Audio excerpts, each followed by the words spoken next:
እናትነትን ቀላል ሊያደርጉ የሚችሉት ነገሮች ምን ሊሆኑ ይችላሉ ብላችሁ ታስባላችሁ? አንዳንድ ቀናት እናትነት ይከብዳል አይደለም?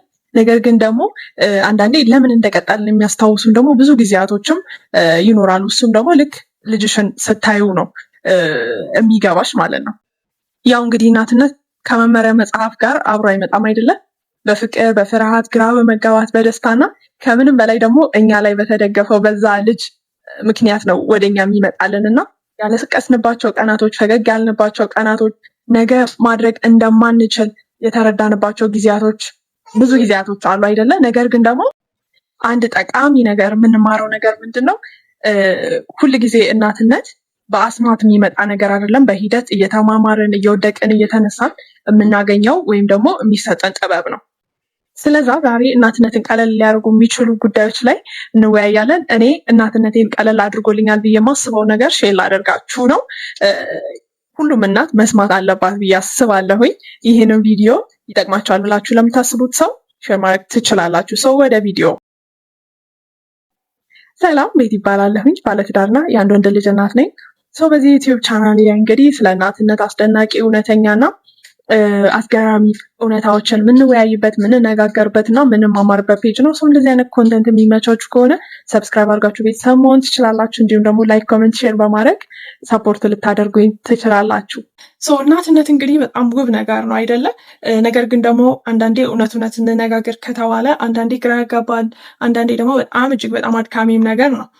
ነገር ግን ዛሬ ላይ እንግዲህ እናትነትን ስላቀለሉልኝ ሚስጥሮች እንነጋገራለን፣ እንወያያለን። ማለት እኔ ያው እንግዲህ ብልሃትም አልለውም ፍጹምነትም አልለውም።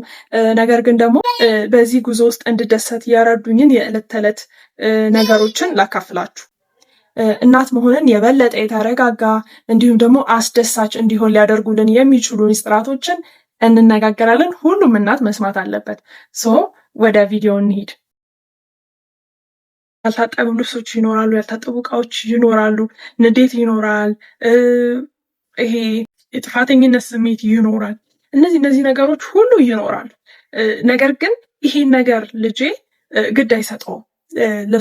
ለሱ ዋነኛ ነገር ምንድን ነው? ለልጅሽ የአንቺ መገኘትን ብቻ ነው የሚፈልገው፣ የሚጠብቀውም አንቺ ለሱ እንድትገኝለት ብቻ ነው። ስለ እናትነትን ከፍጹምነት ይልቅ ከመረጥሽው እናትነት ያን ጊዜ እጅግ በጣም ቀላል ይሆንልሻል፣ እመኚ። ሌላው ሁለተኛው ነገር ደግሞ ማነጻጸር አቆሚ። ሌላም ቪዲዮ ሰርቻለሁኝ እናትነትን ከሌሎች ጋር የማነጻጸርን ጉዳቶች ማለት ነው። እናትነትሽን ከሌሎች ጋር አታነጻጽሪ። አንቺ ልዩ እናት ነሽ፣ ልጅሽም ልዩ ልጅ ነው። ስለዛ እናትነትሽን ከሌሎች ጋር ማነጻጸር ልክ ስታቆሚ ውስጥሽ ነፃ ነው የሚሆነው፣ እመኚ። አዎ የከሌ ልጅ ፈጥኖ ተራምዷል። አዎ አንቺ ቤትሽን ማስተካከል ወይ ማጽዳት አልቻልሽም፣ ሌላው ችሏል። አዎ ሌላው ሰው ለሻይ ለቡና ለማኪያቶ መውጣት ይችላል፣ አንቺ ግን አልቻልሽም። አዎ አንቺ ልዩ ነሽ፣ ያም ሰው ልዩ ነው። አታወራሪ። ከሌ ጊዜ ያለው ከሌ እንዲህ ማድረግ ይችላል፣ እቺ እናት እንደዚህ እንዲህ ታደርጋለች ብለሽ እኔ ግን ለምን ብለሽ ራሽን ንጽጽር ውስጥ አታስገቢ። ልጄ ለምን ቶሎ አልሄደም፣ ልጄ ቶሎ ለምን አፍ አልፈታም፣ ልጄ ጠቆረ፣ ልጄ ቀላ የሚለውን ነገሮች ማነጻጸርሽን ስታቆሚ ያን ጊዜ እናትነትሽ የበለጠ ቀላል እንዲሆንልሽ ከሚያደርጉት ነገሮች መሃል አንዱ ነው። ሶስተኛ ከዕለት ተዕለት ተግባራቶችሽ ላይ የተወሰነ ጊዜ ለራስሽ ቆጥቢ። አንዳንድ ጊዜ ያው ብዙ ጊዜ ስቴያት ሆማም ወይም ደግሞ የቤት ውስጥ ሆነ ልጆችን የምናሳድግ እናቶች ላይ የሚታዩ ችግር ምንድን ነው? ሁሉንም ነገር ማድረግ እንፈልጋለን አይደለ? ሁሉም ነገር ቀኑ ሙሉ እያንዳንዱ ነገር ስናደርግ መዋል ነው የምንፈልገው እና ነገር ግን ከዛች ይሄ ከምናደርጋት ከእያንዳንዷ ዕለታዊ ተግባር ላይ የተወሰነ ጊዜ ለራሳችን መቆጠብ ይኖርብናል። ተረጋግተን ምግብ የምንበላበት ጊዜ፣ የ10 ደቂቃን ብትሆን ናፕ፣ እንዲሁም ደግሞ ተረጋግተን ቡና የምንጠጣበት ጊዜ የተወሰነችዋን ደቂቃ መቆጠብና ማስቀመጥ ይኖርብናል። ያው እንግዲህ ትንሽ ነገር ትልቅ ሰላምን ወይም ደግሞ ትልቅ ደስታን ስለምትፈጥርልን ይሄን ነገር ብናደርግ የእናትነትን በተወሰነ መልኩ ደግሞ ሊያቀልልን ይችላል ማለት ነው። ሌላው አራተኛ እናት ጓደኛ ይኑርሽ። እናት ጓደኛ እንግዲህ እንዴት ነው? እናት ለእናት እንግባባለን አይደለ? የምናደርጋቸው ነገሮች ከነሱ ጋር ማች ስለሚያደርግ ማለት ነው። ሁለታችንም የተጋፈጥነው ጉዳይ ስለሆነ ሁለታችንም ልንረዳዳ ወይም ደግሞ ልንግባባ ልንስማማ እንችላለን። የሆነ ያነበብኩትኝ ጥቅስ ምን ይላል መሰላችሁ? እንደውም አንዳንድ ጊዜ ከሚረዳሽ እናት ጋር መነጋገር መቻል ልክ ከሙሉ የሕክምና ጊዜ የበለጠ ፈውስ ነው ይላል።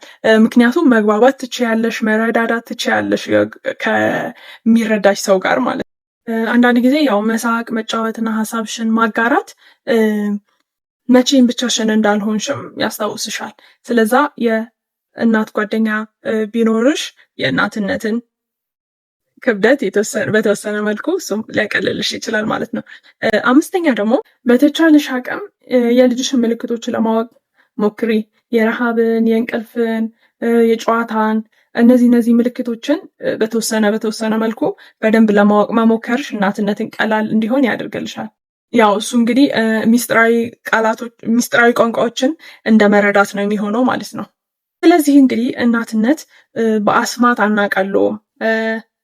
ነገር ግን ደግሞ በመገኘት እና ትንንሽ ነገሮችን በማድረግ እና ራስን በመውደድ ቀላል፣ የተረጋጋና ይበልጥ አስደሳች እንዲሆን ማድረግ እንችላለን ማለት ነው። እንግዲህ እናትነት ቀላል አይደለም ነውም ብለን አንጠብቅም። ነገር ግን በጣም ደስ የሚል ውብና አስደሳች ነገር ነው። በዛ ውስጥ ብዙ እየተማማረን ብዙ ነገሮችን እያሳለፍን እየተሰራን እና ለነገ ደግሞ ጥሩ ዜጋን ወይም ደግሞ ጥሩ ትውልድን የምንፈጥርበት ልዩ የሆነ መንገድ ነው። ያው እንግዲህ ፍጹም እናት ለመሆን መሞከር ስናቆም የዛኔ ነው እናት መሆን የምንጀምረውና በቂ ነን፣ የምንችለውን እያደረግን ነውና ልጆቻችን ስህተታችንን አይደለም የሚያዩት፣ ልባችንን፣ ፍቅራችንን ነው የሚያዩት አይደለም። ስለዛ ለልጆቻችን መገኘት መቻልን እንዲሁም ደግሞ ለልጆቻችን ልዩ ፍቅርን መስጠትን ከኛ ከእናቶች የሚጠበቅ ነገር ነው።